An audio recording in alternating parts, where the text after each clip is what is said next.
Assalamualaikum warahmatullahi wabarakatuh. Perkenalkan, kami dari kelompok 4. Di sini kami akan mempresentasikan tentang Pancasila sebagai sistem filsafat. Nah, dan di sini kelompok 4 ini terdiri saya sebagai moderator. Perkenalkan, nama saya Muhammad Humedi, dan untuk pembacaan isi yang akan dibacakan oleh Saudari Fitia Ningsih, Saudara Rahma Hidayat, dan Idwan Syawaludin. Nah, Pancasila sebagai sistem filsafat itu yaitu secara etimologis berasal dari bahasa Yunani, yakni philein yang artinya cinta dan sophos yang artinya hikmah. Nah, jadi kebijaksanaan atau wisdom. Secara harfiah filsafat mengandung makna cinta kebijaksanaan. Untuk pembacaan isi yang akan dilakukan oleh Saudara Tama, dipersilakan.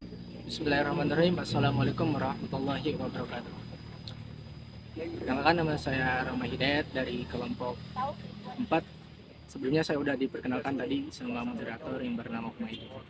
Nah, di sini saya akan menyampaikan terkait manfaat mempelajari sistem filsafat. Yang pertama, manfaat mempelajari sistem filsafat sendiri yaitu memperoleh kebenaran yang hakiki, kemudian melatih kemampuan berpikir secara logis, melatih bertindak dan berpikir secara bijaksana, melatih berpikir nasional dan komprehensif, menyeimbangkan antara pertimbangan dan tindakan sehingga diperoleh keselarasan hidup. Poin keenam yaitu menghasilkan tindakan yang bijaksana. Nah, itu keenam tadi yaitu manfaat mempelajari sebuah sistem filsafat. Kemudian di sistem filsafat ini yang berkaitan dengan fungsi Pancasila, sedikit saya sampaikan. Fungsi Pancasila yaitu sebagai dasar filsafat negara dan pandangan hidup bangsa Indonesia. Pancasila pada hakikatnya adalah sistem nilai atau value system yang merupakan kristalisasi nilai-nilai kebudayaan bangsa Indonesia. Sepanjang sejarah yang berakar dari unsur-unsur kebudayaan luar yang sesuai sehingga secara keseluruhannya terpadu menjadi kebudayaan bangsa Indonesia. Nah, itu adalah fungsi bagian dari Pancasila sebagai sistem filsafat.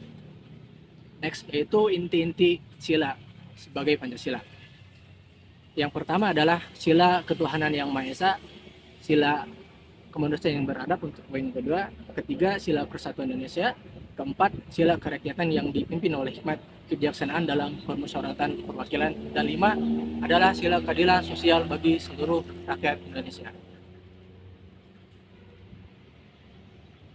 Nah, berbicara pada sila yang pertama, sila ketuhanan yang Maha Esa, yaitu dalam sila ini yang mana terkandung nilai bahwa negara yang didirikan adalah sebagai perwujudan atau tujuan manusia sebagai makhluk tujuan yang Maha Esa.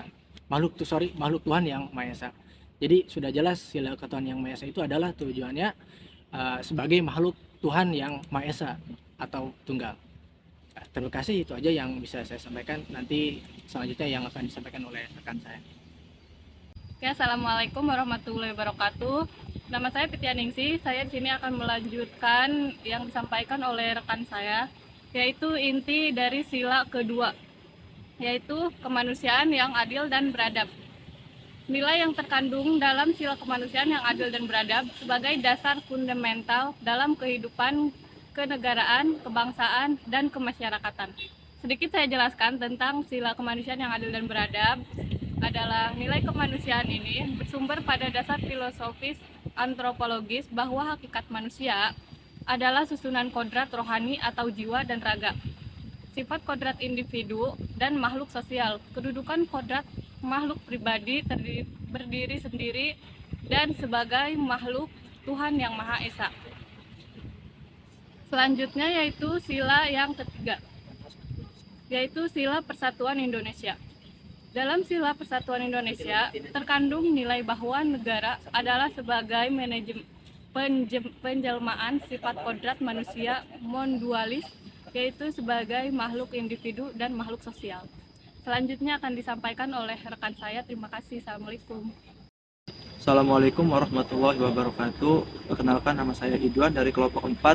Di sini saya akan melanjutkan materi yang tadi disampaikan oleh rekan saya, yaitu Fityaningsih. Di sini saya akan menjelaskan inti sila dari sila keempat, yaitu sila kerakyatan yang dipimpin oleh hikmat kebijaksanaan dalam permusyawaratan dan perwakilan. Nilai filosofis yang terkandung di dalam sila ini adalah sekelompok manusia sebagai makhluk Tuhan yang Maha Esa, yang bersatu dan bertujuan mewujudkan harkat dan martabat manusia dalam suatu wilayah negara. Baik, selanjutnya yaitu inti sila dari sila kelima, yaitu sila keadilan sosial bagi seluruh rakyat Indonesia. Makna dari sila kelima menjelaskan tentang keadilan yang harus didapatkan oleh seluruh masyarakatnya. Keadilan ini berlaku untuk aspek kehidupan, termasuk juga hak dan kewajiban yang dimiliki masing-masing individu. Cukup sekian dari penjelasan dari saya. Terima kasih.